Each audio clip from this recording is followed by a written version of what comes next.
En realidad hay tres tipos de archivos universitarios que toda universidad debe cuidar, conservar y organizar. El primero es el archivo administrativo, que es el que suelen tener las secretarias y que es el del día a día. El segundo es un archivo de concentración al que pasan los documentos después de su uso administrativo diario. En ese archivo se conservan en semi-actividad. Documentos que todavía pueden ser consultados están en el archivo de concentración y de allí se hace una selección y los que se consideran relevantes históricamente pasan al archivo histórico. Entonces el tercer archivo sería el archivo histórico. Esos tres archivos, aunque son independientes, tienen una vinculación entre sí. El archivo administrativo genera los documentos que luego pasan al archivo de concentración y luego pasan al archivo histórico. Sin embargo, hay diferencias importantes entre cada uno de ellos. El archivo administrativo no tiene un solo lugar, sino que tiene múltiples espacios, que son básicamente los espacios de la administración. El archivo de concentración sí tiene que tener ya un espacio físico, pero ese espacio no tiene que tener los requerimientos de conservación, humedad, tan estrictos como los que tiene que tener un archivo histórico, porque allí la documentación debe conservarse para muchos años.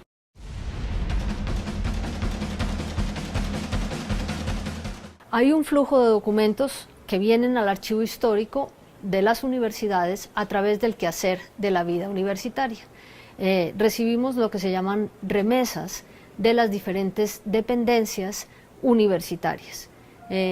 No siempre fluyen las remesas como deberían fluir, pero la idea es que toda la actividad cotidiana de la universidad genera una documentación que después de ser analizada, evaluada y depurada pasa a lo sustancial al archivo histórico y así se nutre una parte del archivo histórico.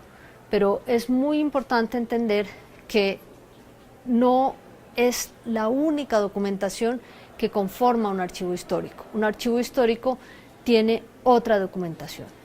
Para poder conservar la memoria histórica de una universidad, el archivo histórico se debe nutrir de donaciones y fondos particulares. Entonces, un archivo histórico universitario suele formarse por dos tipos de acervos: los fondos y colecciones universitarios, que son los que genera la propia universidad, y los fondos y colecciones privados, que son los que conforman particulares y luego donan a la universidad. En el caso del archivo histórico de la Universidad Nacional Autónoma de México, tenemos ese doble tipo de documentación, la generada por la propia universidad y la incorporada.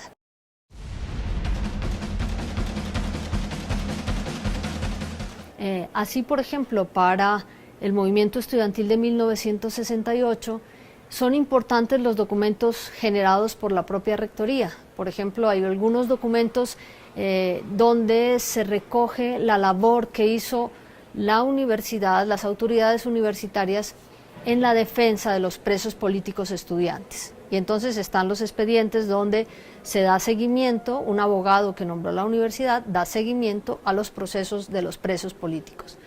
Pero también tenemos fondos y colecciones donados por particulares. En este caso suelen ser mujeres las que juntaron esa memoria del 68 y pensaron que estaban viviendo un movimiento extraordinario y que al futuro le iba a interesar conservar documentación del movimiento estudiantil.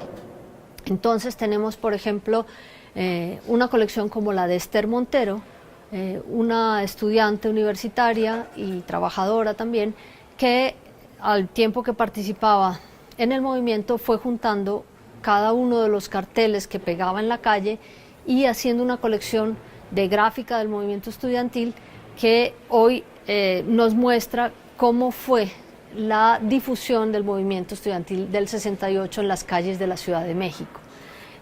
También tiene algunos documentos en esa colección que son los pronunciamientos de la coordinadora estudiantil y de varios grupos de estudiantes participantes en el movimiento.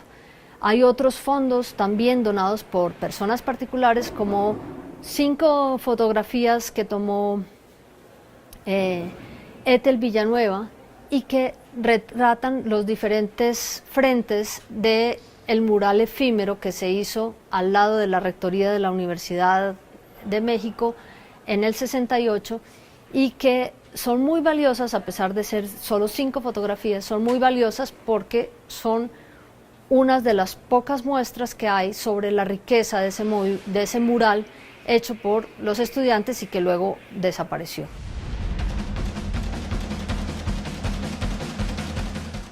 Siempre el poder tiene mucha conciencia del valor de la información, del registro de la memoria, pero muchas veces está reservada esa información o después se destruye.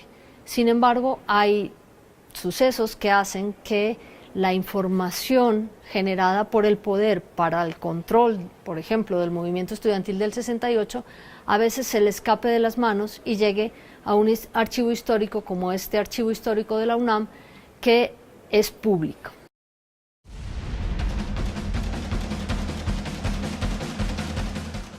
Entonces tenemos, por ejemplo, un fondo como el de Manuel Gutiérrez Paredes, el fotógrafo que fuera de Gobernación en 1968, más conocido como el Mariachito.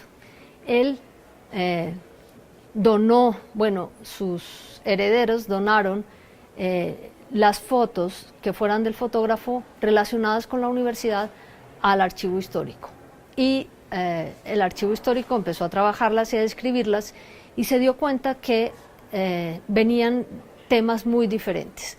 A veces al fotógrafo de Gobernación lo mandaban a cubrir un acto público donde estaba Echeverría o el presidente de entonces, Díaz Ordaz, con algunos de los funcionarios universitarios, pero con la misma intención lo mandaban a cubrir el movimiento estudiantil. Entonces hay muchas fotos de manifestaciones, a veces con mucho detalle de los personajes que están participando, y lo más impactante ha sido las fotos que tomaron de los separos cuando tomaron presos a los estudiantes después del mitin de Tlatelolco el 2 de octubre de 1968.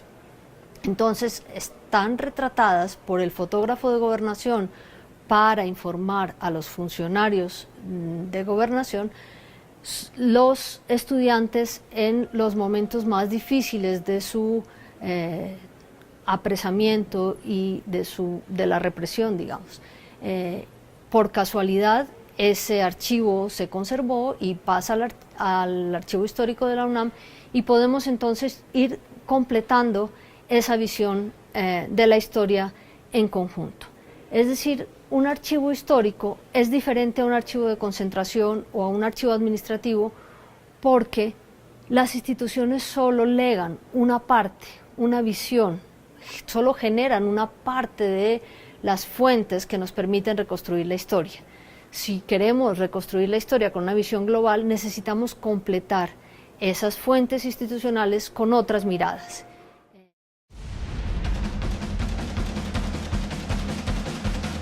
Entonces, yo considero que la función de un archivo histórico universitario no es solo recibir la información que genera la universidad, sino propiciar que esa historia de la universidad que va quedando marcada en las fuentes sea lo más completa y lo más diversa posible, que se reflejen los distintos grupos sociales que participaron en la historia de la universidad y no solo en los movimientos sociales, sino también, por ejemplo, en la creación de conocimiento.